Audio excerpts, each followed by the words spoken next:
کہ دونوں آنکھیں اپنی جگہ پر ہوں گی، ایک آنکھ مٹی ہوئی ہوگی، دوسری آنکھ باہر کو ابھری ہوئی ہوگی اور اس کا رنگ سبز ہوگا۔ اس کے بعد ناظرین ہم بات کرتے ہیں دجال کا سر اور اس کی پیشانی کے بارے میں۔ دجال کے سر کے بارے میں جو تحقیق ہم نے تخریج امہات الستہ میں دیکھی، اس میں فرمایا جاتا ہے کہ ابن عباس رضی اللہ تعالی عنہما فرماتے ہیں ان النبی صلی اللہ علیہ وسلم قال فی الدجال، حضور صلی اللہ علیہ وسلم نے دجال کے بارے میں فرمایا کأن رأسہ اصلۃ، کہ اس کا جو سر ہوگا وہ ایسا ہوگا کہ جیسے کہ سانپ، اور سانپ کون سا؟ جسے انگلش میں پائتھن کہا جاتا ہے، اردو میں اژدہا کہا جاتا ہے، اصلا عربی میں اس سانپ کو کہا جاتا ہے۔ جو دجال کا سر ہوگا وہ سانپ کے جیسے، اژدہے کے سر کے جیسے ہوگا۔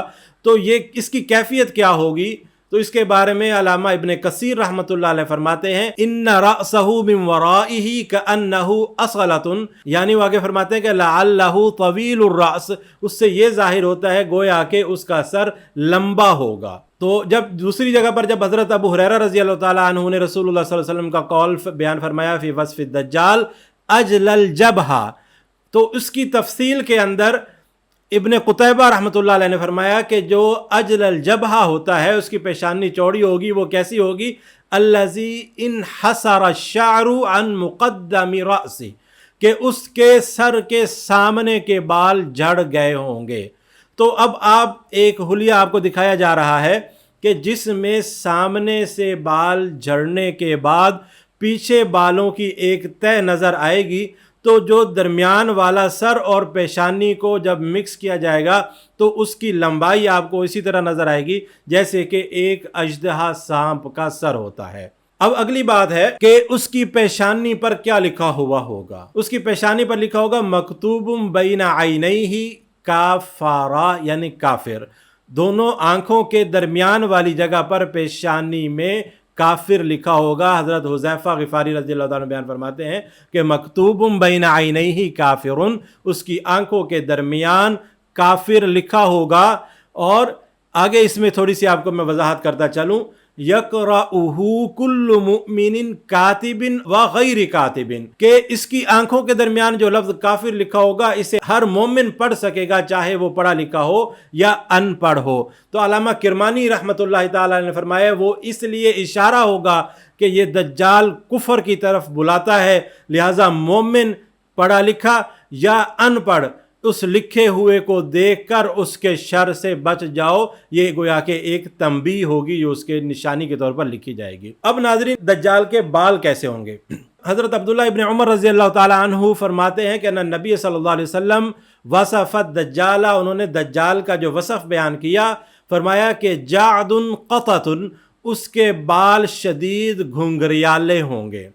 حضرت عبداللہ ابن عباس رضی اللہ تعالیٰ عنہما فرماتے ہیں ان نبی صلی اللہ علیہ وسلم کے بے شک نبی صلی اللہ علیہ وسلم نے فرمایا کأن شعر رأسہ اغصان شجرہ، کہ اس کے بال ایسے ہوں گے جیسے درختوں کی ٹہنیاں۔ وعن رجل من اصحاب نبی صلی اللہ علیہ وسلم ان رسول اللہ صلی اللہ علیہ وسلم قال، ایک صحابی رسول صلی اللہ علیہ وسلم فرماتے ہیں کہ حضور صلی اللہ علیہ وسلم نے جب دجال کا وصف بیان کیا تو فرمایا ان رأسہ من ورائہ، اس کا سر پیچھے کی جانب سے کیسے ہوگا؟ حبکن حبکن حبکن، 3 دفعہ فرمایا۔ ناظرین حبک کیا ہے؟ ابن اسیر رضی اللہ تعالیٰ عنہ فرماتے ہیں جو حبک بیان کیا گیا ہے اس کا مطلب یہ ہے کہ شعر رأسہ متکسر، اس کے بال سر کے ٹوٹے ہوئے ہوں گے، من جعودہ، الجھاؤ کی وجہ سے ٹوٹ پھوٹ کا شکار ہو جائیں گے۔ دوسری جگہ فرمایا کہ اس کے بالوں کی ترتیب ایسے ہوگی جیسے کہ کھڑا ہوا پانی ہو، اس میں جب ہوا سے لہر بنتی ہے تو جیسے راستے بن جاتے ہیں اس طرح اس کے بالوں میں لہریں ہوں گی۔ اور دوسری جگہ یہ فرمایا کہ یا اس کے بال ایسے ہوں گے اوی الرمل اذا حبت علیہ الریح، کہ جیسے ریت کے اوپر ہوا چلے تو اس ہوا کی وجہ سے جب لہریں بن جاتی ہیں، آپ کو دکھایا بھی جا رہا ہے کہ اس انداز سے لہروں والے بال اس کے ہوں گے۔ ناظرین اس کے بعد ہم بات کرتے ہیں گردن کی، دجال کی گردن کیسے ہوگی؟ تو حضرت ابو ہریرہ رضی اللہ تعالیٰ عنہ فرماتے ہیں کہ رسول اللہ صلی اللہ علیہ وسلم قال فی وصف الدجال، کہ رسول اللہ صلی اللہ علیہ وسلم نے دجال کی صفت بیان کرتے ہوئے فرمایا انہ عریض النحر، کہ دجال کی گردن سامنے کی طرف سے چوڑی ہوگی۔ ہم اکثر یہ سنتے ہیں ایام نحر، قربانی کے دن جانور کو نحر کیا، اس کی گردن کاٹ دی. تو نحر کہا جاتا ہے گردن کے اس حصے کو جہاں سے ذبح کیا جاتا ہے، یعنی نرخرے والی جگہ. تو یہ سامنے کی طرف سے یہ بیان کیا گیا کہ اس کی گردن موٹی یعنی باری گردن والا ہوگا. اس کے بعد ہم بیان کرتے ہیں کہ دجال کی ٹانگیں کیسی ہوں گی. احادیث میں جو لفظ استعمال ہوئے ہیں وہ ہے کہ ساقاہ متباعدانی، کہ اس کی جو پنڈلیاں ہوں گی اس کے درمیان میں فاصلہ ہوگا. تباعد ما بین الساقین فی الانسان والدابہ. ناظرین اس میں یہ بیان کیا جا رہا ہے کہ اس کی پنڈلیوں کے اندر فاصلہ ہوگا. حضرت عبادہ بن صامت رضی اللہ تعالیٰ عنہ نے دوسری حدیث میں ایسے بیان کیا کہ رسول اللہ صلی اللہ علیہ وسلم نے وصف الدجال، دجال کا وصف بیان کیا بِأَنَّهُ أَفْحَجُ، کہ وہ فحج ہوگا، اس کے پاؤں میں فحج ہوگا.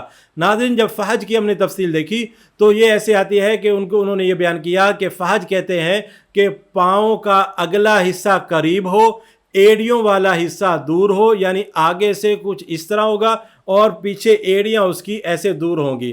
تو افج کو جب دوسری جگہ یہ بیان کیا گیا، ناظرین افحج کو حافظ ابن حجر رضی اللہ تعالیٰ عنہ اس طرح بیان فرماتے ہیں کہ ہوا تباعد ما بین الساقین او الفخذین، کہ وہ پنڈلیاں یا رانوں والی جگہ سے اس کی ٹانگوں میں فاصلہ ہوگا، جو ہم آپ کو دوسری جگہ پر دکھا رہے ہیں اس کے ساتھ. تو علامہ خطابی رضی اللہ تعالیٰ عنہ فرماتے ہیں کہ جو افحج ہے اس سے ہے کہ اذا مشا باعد بین رجلیہ، جب وہ چلے گا تو ٹانگیں پھیلی ہوئی ہوں گی اس کی چلنے میں. تو یہ اس کی ٹانگوں کا عیب بھی بیان کیا گیا. اور اس کا قد اور قامت اس کی کیسی ہوگی؟ تو حضرت ابو ہریرہ رضی اللہ تعالیٰ عنہ فرماتے ہیں کہ رسول اللہ صلی اللہ علیہ وسلم نے دجال کے وصف میں بیان فرمایا کہ فیہ دفاء، کہ اس کا جو قامت ہوگی وہ ایسے ہوگی کہ اس میں دفاع ہوگی. تو ابن جوزی رحمۃ اللہ علیہ فرماتے ہیں کہ فی صفت الدجال فیہ دفاع اے انحناء، کہ اس کے اندر آگے کی طرف جھکاؤ ہوگا، سر اور سینے کے اوپر والے حصے کی طرف سے جھکا ہوگا، جسے حرکت جسم تقوم اما بخفض الراس ونصف الاعلی من الجسم، کہ وہ اپنے سر اور جسم کے اگلے اوپر والے حصے کو آگے کی طرف سے جھکا کر رکھے گا. ناظرین اب یہ بیان کریں گے اس کا جثہ کیسا ہوگا، جسم کیسا ہوگا. تو فرمایا جاتا ہے کہ الدجال ضخم الجثہ، کہ وہ بھاری بھرکم جثہ والا ہوگا. حضرت عبداللہ ابن عمر رضی اللہ تعالیٰ عنہ فرماتے ہیں کہ رسول اللہ صلی اللہ علیہ وسلم نے دجال کے وصف کے اندر بیان فرمایا رجل جسیم، کہ وہ دجال جو ہوگا وہ بھاری بھرکم جسم والا ہوگا. حضرت تمیم بن اوس داری رضی اللہ تعالیٰ عنہ کی روایت میں اگر ہم جا کر دیکھتے ہیں تو انہوں نے کیا فرمایا کہ وہ کہتے ہیں کہ اعظم انسان رأیناہ قط خلقا، کسی انسان کو اتنا بڑا بنایا گیا میں نے نہیں دیکھا. تو علامہ کرمانی رحمۃ اللہ علیہ فرماتے ہیں کہ فَإِذَا فِيهِ أَعْظَمُ إِنسَانٍ، یعنی فی الجثہ، یعنی جسم کے اعتبار سے بہت بڑا، مَا رَأَيْنَاهَا، ہم نے اس کو کبھی نہیں دیکھا اس جیسا، اعظم بڑا، قط خلقن، کہ کبھی اس جیسی تخلیق شدہ بڑا آدمی ہم نے کبھی نہیں دیکھا. ناظرین یہ تھا دجال کا جثہ. اب آگے چلتے ہیں کہ دجال کا رنگ کیسا ہوگا. تو رنگ آتا ہے شدید البیاض ومشرب بحمرہ، کہ اس کا رنگ سفید سرخی مائل ہوگا. عن عبداللہ ابن عمر رضی اللہ تعالیٰ عنہما ان نبی صلی اللہ علیہ وسلم قال فی وصف دجال، حضور صلی اللہ علیہ وسلم نے دجال کے وصف میں بیان فرمایا احمر، کہ وہ سرخ رنگ کا ہوگا، شدید البیاض مع الحمرہ. حافظ ابن حجر عسقلانی فرماتے ہیں کہ اس سے مراد ہے الشدید البیاض مع الحمرہ، سفید سرخی مائل رنگ ہوگا. حضرت عبداللہ ابن عباس رضی اللہ عنہ فرماتے ہیں کہ ان نبی صلی اللہ علیہ وسلم قال فی وصف اقمر حجانا، کہ یہ، اور ایک روایت میں آتا ہے حجان ازہر. تو یہ سارے الفاظ جو بیان کیے گئے ہیں ابن اسیر رضی اللہ تعالیٰ فرماتے ہیں کہ حجان اکمر وہ بھی شدید البیاض ہے. علامہ خطابی فرماتے ہیں حجان ان سے مراد بھی ابیض ہے، یعنی اس سے یہ ظاہر ہوا کہ یہ سیاہ فام نہیں ہوگا، سفید فام ہوگا. اس کے بعد آتا ہے کہ عمر، کہ دجال کی عمر کتنی ہوگی. حضرت نواس بن سمعان رضی اللہ عنہ فرماتے ہیں کہ نبی صلی اللہ علیہ وسلم قال، حضور صلی اللہ علیہ وسلم نے فرمایا عن المسیح الدجال انہو شاب. حضرت نواس بن سمعان فرماتے ہیں کہ حضور صلی اللہ علیہ وسلم نے فرمایا کہ دجال جوان ہوگا، اڈھیر عمر کا بوڑھا نہیں ہوگا اور کم سن نہیں ہوگا، بلکہ ایک جوان آدمی کے جیسے ہوگا.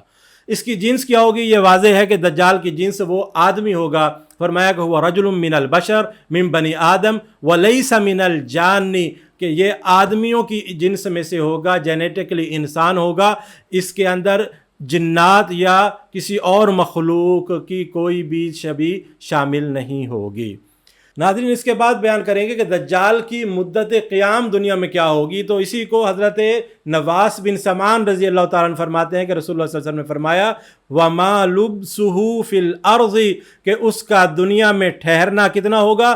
40 یوماً، 40 دن ہوگا، اور 40 دنوں میں جو پہلا دن ہوگا یومن کا سنہ، 1 سال کے جیسے، و یومن کا شہر، اور اگلا دن 1 مہینے کے جیسے، وہ یوم کا جمعہ، اور اگلا دن جو ہوگا اس کا تیسرا دن 1 ہفتے کے جیسے ہوگا، وَسَائِرِ أَيَّامِهِ كَأَيَّامِكُمْ، اور یہ باقی سارے ایام جو ہوں گے وہ تمہارے عام دنوں کے جیسے ہوں گے۔ اب اس میں جو ہے وہ سوال کیا صحابی نے کہ یا رسول اللہ جب اتنا بڑا دن ہوگا 1 سال کی بقدر، تو اس میں ہم نمازیں کیسے پڑھیں گے؟ تو رسول اللہ صلی اللہ علیہ وسلم نے فرمایا کہ تحری کر لینا، کہ اپنے وقت کو مقرر کرتے ہوئے اپنی نمازیں ادا کر لینا۔ اب آگے چلتے ہیں کہ 40 دن کے اندر یہ فتنہ تکمیل کو پہنچے گا، تو 40ویں دن حضرت عیسیٰ علیہ السلام اس کو قتل کریں گے۔ علامہ ابن کثیر رحمۃ اللہ فرماتے ہیں کہ اس کے یہ سارے دن جو ہیں یہ برابر ہوں گے، اس طرح کہ 1 سال 6 ماہ اور 15 دن، اس اعتبار سے وہ 40 دن کی لمبائی 555 دنوں کے برابر ہوگی۔ ناظرین آج کی ویڈیو میں ہم نے دجال کے حلیہ پر تفصیلی بات کی ہے، امید کرتے ہیں کہ اس میں کوئی بات تفصیل طلب نہیں رہی، تاہم مزید اگر آپ کوئی بات جاننی چاہیں یا حوالہ جات جاننا چاہیں جو ہم نے بیان کیے، تو آپ مدرسہ اسلامیہ ہیوسٹن میں شیخ حافظ محمد اقبال دامت برکاتہ سے رابطہ کر سکتے ہیں، یا ہمارے دیے گئے نمبرز پر ہم سے رابطہ کر سکتے ہیں۔ وآخر دعوانا ان الحمد للہ رب العالمین۔